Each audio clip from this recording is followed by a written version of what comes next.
Today we're going to talk about whether you should buy that new piece of photography gear or should you take that photography trip.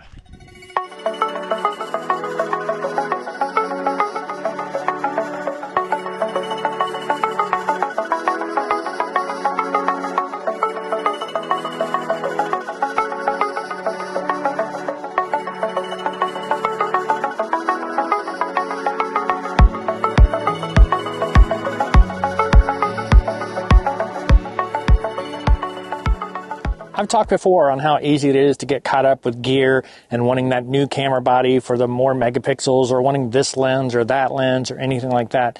And it's really easy to get caught up in wanting more gear. I mean, even on this channel, I do gear reviews. I talk about gear. I talk about new gear. I try different things out. Gear is just easy to talk about.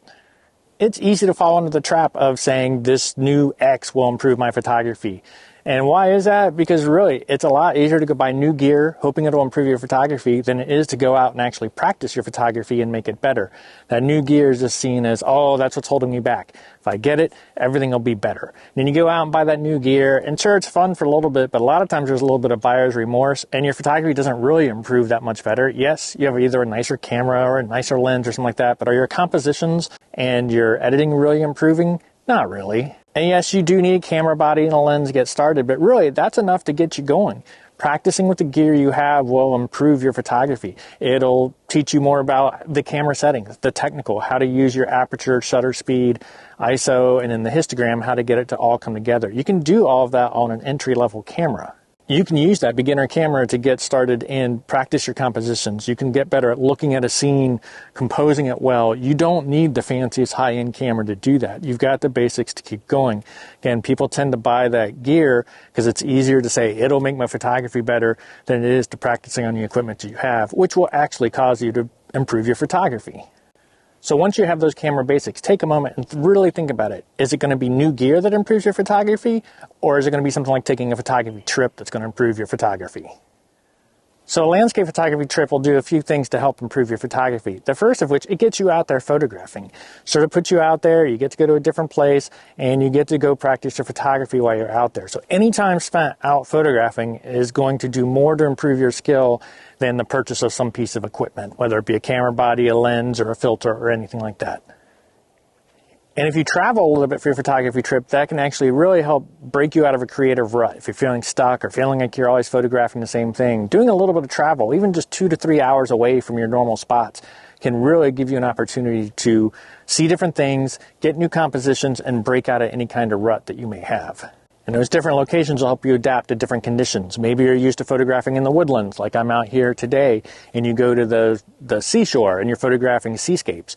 Or maybe you head into the mountains and then you get lots more hills and valleys and how the sun and the light interacts. All of those things will help make you a more robust, more well-rounded photographer just by the nature of traveling to new locations. Your portfolio will increase instead of the same images that you tend to have if you go to a different location. Like I said, if you go to the seascapes, you'll come back and be able to add seascape images to your portfolio, make you a more well-rounded photographer, make that portfolio look even more robust. And so that can be some of the advantages of going out on a trip. Really grow that portfolio and grow as a photographer. And if you go on a multi-day landscape photography trip where you're staying either a long weekend, couple nights, or anything like that, it's a really immersive experience. You get to sort of just throw yourself into your photography. You get to wake up thinking about photography. You get to think about photography during the day, and you get to think about it in the evening when you're doing sunset photography. And if you go with a friend, your conversations will tend to dwell on landscape photography, and that immersive experience is really cool.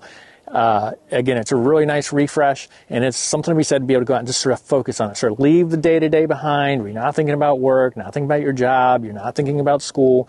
You just get to go out and focus on that landscape photography. Again, it can be a really great tool to re-energize and just a great opportunity to immerse yourself in that photography, which will lead to a growth in your skill set. So these landscape photography trips can often do more to build your photography skills than any piece of new gear can. So always keep that in mind. So let's look at one of my real-life examples, and that's going to be this lens right here. This is a Sigma 100 to 400 millimeter lens. And when I bought this lens, I was trying to decide between it and the Nikon Z-Series 100 to 400 millimeter lens. The Nikon lens is about 3 times as expensive as this Sigma lens, and while it was tempting and it would have put me on a negative Z mount, it was a lot of money to spend. And so when I was sitting there comparing them, one of the factors was money. I'm like, what could I do with that extra money that I saved? So by not buying that Nikon Z Series 100 to 400 lens and going with the Sigma, I was able to free up some money for some trips.